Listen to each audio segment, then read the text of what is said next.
কিন্তু এই শিবানী জিতে যাবে এরকম চেষ্টা করে আমিও অনেকবার হেরেছি। তুমি বরং অন্য কোনো একটা প্ল্যান করো। হ্যাঁ, হেরেছেন, আপনার ভুলের জন্যই হেরেছেন।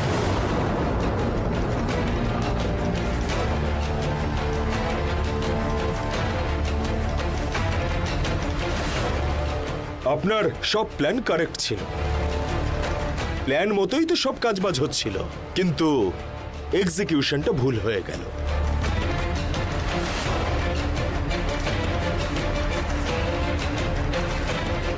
আপনি মিথ্যে কাগজ বানালেন, শুধু শুধু মিথ্যে বন্ড বানালেন, কিন্তু সেই সময় ওর দাদা আদৌ ওখানে ছিল নাকি বিদেশে ছিল সেই সব কোনো কিছু না জেনেই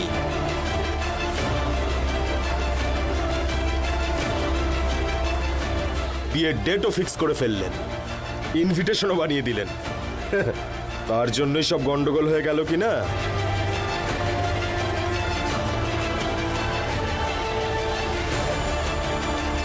এই সব কিছু আমাকে মামা বলেছিল।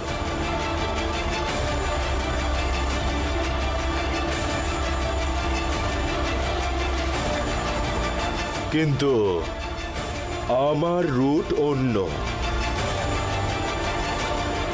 আমার স্টাইলও কিন্তু অন্য। আমি ইমোশনাল ভাবে অ্যাটাক করি।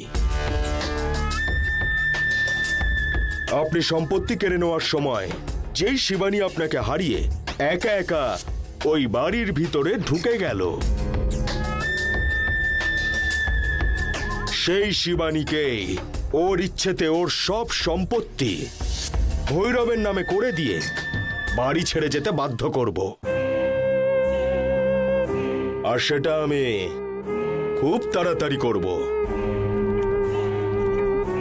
সেই ব্যাপারেই খুব সন্তর্পণে প্রস্তুতি চলছে আমার।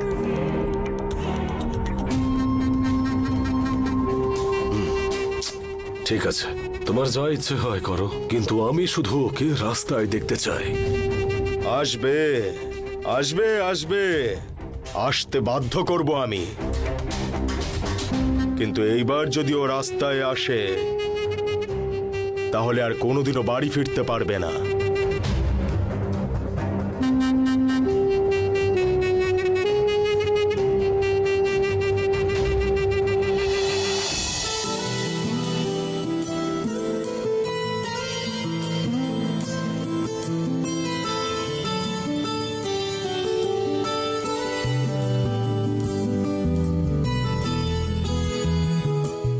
দিদি, কফি।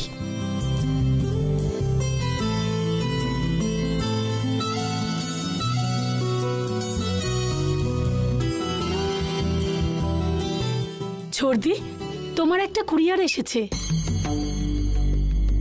কুরিয়ার? কে পাঠিয়েছে?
আরে, এটা কার ছবি?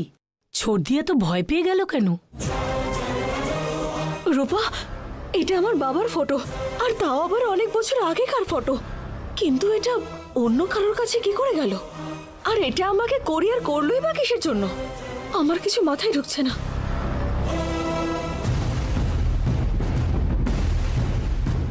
অ্যাড্রেস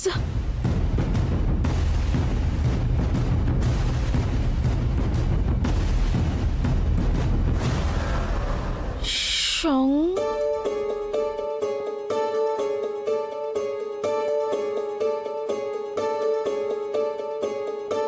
কে ইনি?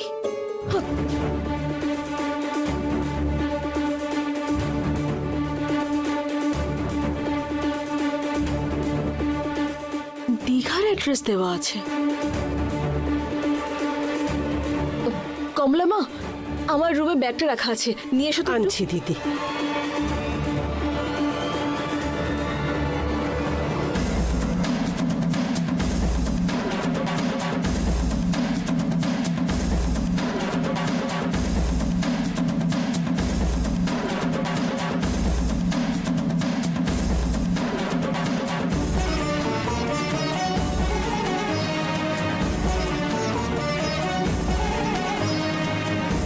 এই নাও দিদি।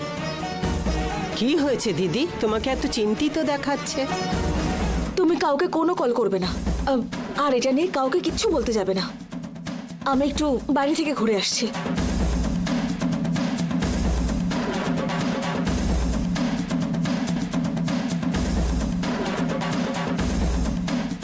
রূপা, কি রে, কি হয়েছে?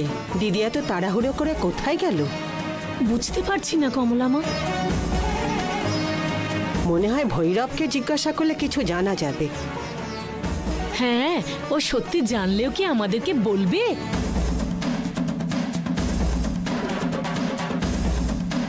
কি হয়েছে তা তো বুঝতে পারছি না। কোনো বড় সমস্যায় মনে হয় জড়িয়ে পড়েছে। আবার দিদি একাই যাচ্ছে। মালিককে ফোন করে জানাবো। ঠিক আছে কমলা মা, চলো যাই। চল।